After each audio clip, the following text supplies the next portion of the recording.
Well, this is embarrassing. A woke princess refuses to be saved by a man because apparently this is not the 1970s. And the result? One of the biggest flops in Disney history.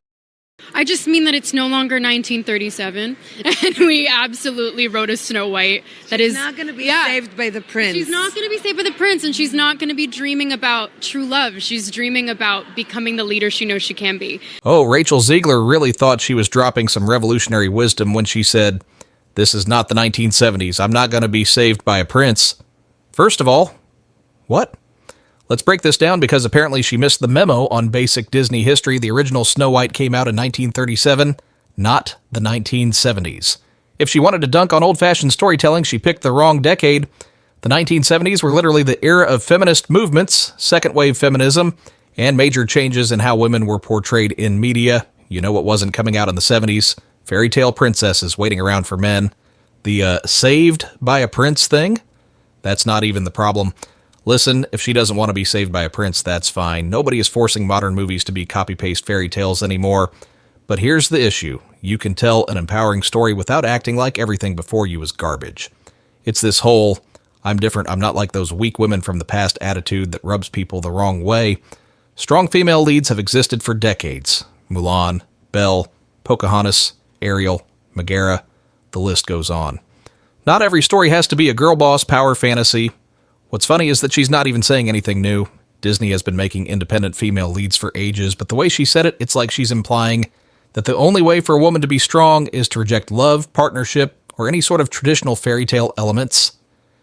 Newsflash. A woman can fall in love and be strong. She can choose kindness and be powerful. She can want romance and still be independent. It's almost like nuance exists. At the end of the day, her statement didn't make her look progressive. It made her look out of touch and condescending, especially towards the very audiences that made Snow White an iconic story in the first place. And if the box office numbers are anything to go by, yeah, people weren't impressed. Let's break it all down. Disney, the once undisputed king of animated storytelling, has been struggling lately.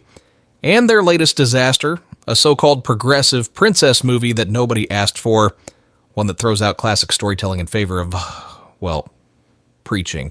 So what exactly went wrong? Let's start with the story itself. Gone are the days of compelling narratives, charming characters, and timeless lessons.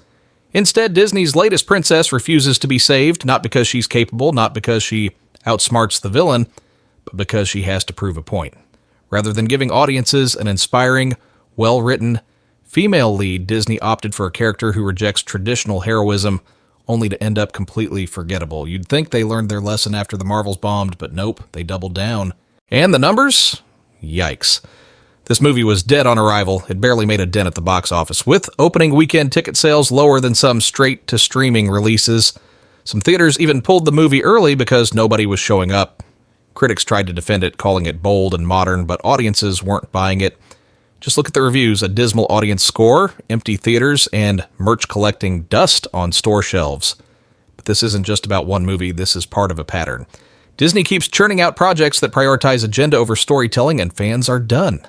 Think about it, Disney once gave us Belle, Mulan, Ariel, all strong, beloved female leads. But those characters earned their heroism. They weren't forced into empowerment, they grew into it. But now, they don't even try. The new formula is simple. Step 1, take a classic fairy tale or genre.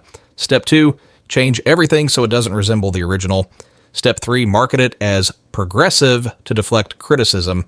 Step 4, blame the audience when it flops. When I win, the winged victory came to the Louvre in pieces, and people still line up to see her. And that last part, that's the kicker. Rather than admitting they messed up, Disney execs and their defenders in the media immediately blamed the audience. Show clips of media coverage calling critics toxic, misogynistic. It's the same script every time. Fans just don't get it. The world isn't ready for a strong female lead. No, the world just isn't ready for bad movies, so where does Disney go from here? Well, if they keep alienating their core audience, things are only going to get worse. Even their live-action remakes, once an easy cash grab, are seeing diminishing returns. And get this. Rumors are swirling that execs are panicking behind the scenes with Frozen 3 and Moana 2 in the pipeline. They know they can't afford another disaster. So let's recap another day, another Disney flop. A princess movie with zero charm, zero heart, and zero box office success in a studio that refuses to learn its lesson. Maybe, just maybe. It's time Disney stops treating their audience like the bad guy and starts making actual good movies again. Because after diving into this absolute mess of a Disney debacle, I've got some thoughts. Buckle up, because we're about to mix some real talk with a little bit of humor. Because honestly, if we don't laugh at this, we might just cry at what's happening to modern entertainment. Look, I get it. We're in the era of empowerment, and that's great. Nobody wants to go back to the days when princesses just sat around waiting for some dude to show up and slay a dragon for them. But here's the thing. People like stories where the hero actually does something heroic. What we're getting now is like old fairy tales. Prince saves the princess and prince fall in love. Happy ending. New Disney. Princess refuses to be saved. Movie spends 2 hours explaining why men suck. Princess monologues about independence. No one has fun. I'm not saying we need to go back to the damsel in distress trope, but can we at least get a little adventure back? Something to remind us why we like these stories in the first place. 2. Disney is the only company that keeps blaming us for their flops. Imagine you run a restaurant, you keep serving customers raw chicken with a side of cardboard, and when they leave bad reviews, you scream, "Wow, you guys just hate modern cuisine." That's literally what Disney does every time they flop. The movie bombs, the audience speaks, and instead of admitting they missed the mark, the PR team rolls out with the classic. Audiences just aren't ready for this kind of storytelling. Trolls and toxic fans are ruining everything. If you don't like it, you must be a terrible person. Meanwhile, real movie fans are just sitting there like, "Nah, we just wanted a good story, bro." 3. Stop lecturing us, just entertain us. Disney used to be magic. You sat down, the screen lit up, and boom, you were transported to an entirely different world. Now, it feels like every movie has an agenda checklist that needs to be ticked off before they even think about making the story fun.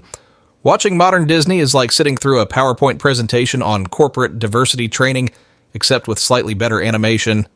Classic Disney, tale as old as time. Modern Disney, before we begin, please take a moment to check your privilege. Bruh, can we just have a fun adventure, a memorable villain? A catchy song that doesn't sound like it was written by an AI that just learned English yesterday? The strong female lead problem. Look, nobody is against strong female characters. Leia, iconic, Sarah Connor, badass, Mulan, amazing. But the difference is, those characters were written well. They had struggles, arcs, and most importantly, personality. Now, the new formula is make the female lead flawless from the start. Have her prove she's smarter, stronger, and better than everyone else, especially any male character.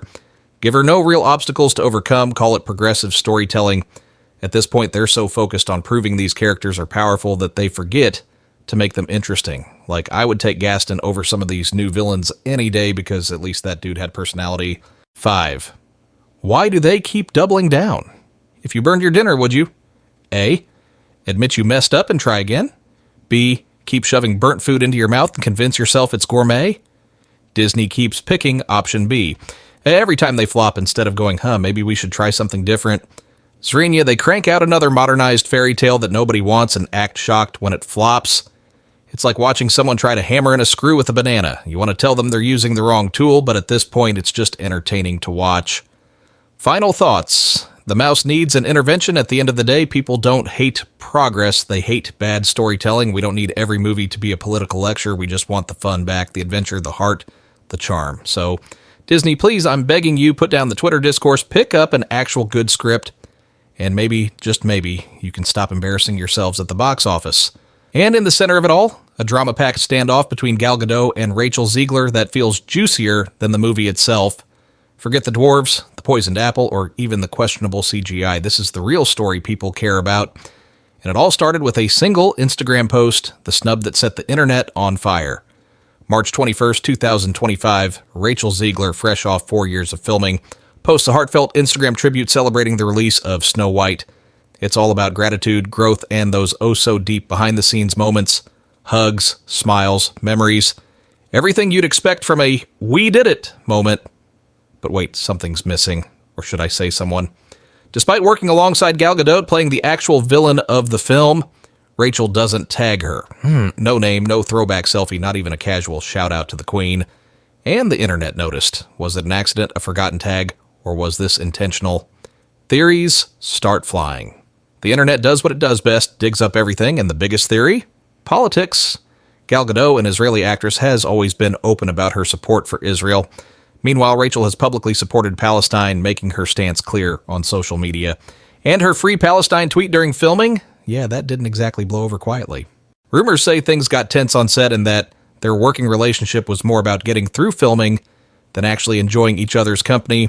So did Rachel intentionally leave Gal out of her Instagram post because of their political differences? Well, if that wasn't enough, their differences don't stop there. Two women, two very different worlds beyond politics. Gal and Rachel are just not the same kind of people. Gal Gadot, 39 years old, married since 2008, a mother of 4, and someone who exudes that mature, elegant Hollywood veteran energy. Rachel Zegler, 23, still new to the industry, trying to navigate the whole award shows versus paying rent life stage. They are living completely different realities. One is a Hollywood powerhouse with a stable home life, and the other is still figuring out what kind of star she wants to be. So, yeah, it's not shocking that they weren't exactly besties swapping skincare tips in their trailers. The fallout. What happens now? With the film already being a disaster, this behind-the-scenes drama is the cherry on top of the mess. Fans are picking sides, and whether they mean to or not, both actresses have now become symbols of something bigger than just a forgotten Instagram tag. Until then, I'll be over here watching Shrek 2 for the 87th time. What do you guys think? Let me know in the comments, did you see this one, or were you smart enough to skip it? Don't forget to like, subscribe, and hit that bell icon so you don't miss the next time Disney embarrasses itself.